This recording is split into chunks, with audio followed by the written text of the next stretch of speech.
sorry if I seem a little bit shy. I can't really help it. My name's Alison Krauss, for those of you who don't know who I am.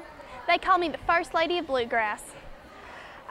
It was evident from a very early age that that God had blessed me with a thirst and a talent for music.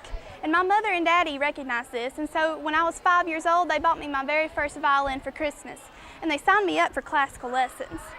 But as soon as I was exposed to bluegrass, I fell in love with it. I took to fiddling immediately, and by the time I was 8, I was already competing in regional contests for fiddling.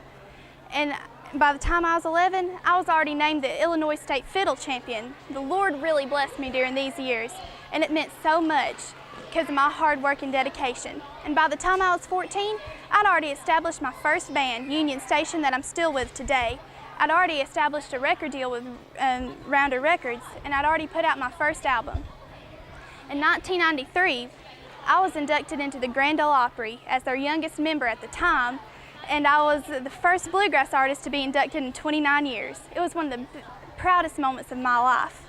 By the late 1990s, I'd already won 10 Grammys and 17 other prestigious music awards. The Lord really blessed us. In 1997, I married my husband, Pat Burgess, and we had a son named Sam, who is the joy of my life. But Pat and I divorced in 2001 because we both had aspiring music careers and we just couldn't keep up with each other, so we felt like the Lord needed for us to go our separate ways. I've had the honor of working with artists like Dolly Parton and Brad Paisley and Sting and even Robert Plant. And in 2007, Robert Plant and I put out an album called Raising Sand, which took away 6 Grammys in one night, and even Album of the Year that night. It was such a blessing for us, and I know the Lord had His hand working in it. Today I hold 26 Grammys. That's more than any other female artist, and that's the third most of any other artist out there. And the Lord's really blessed me during my years as a musician, and I've worked so hard for Him, and I've dedicated my life to please Him in my music.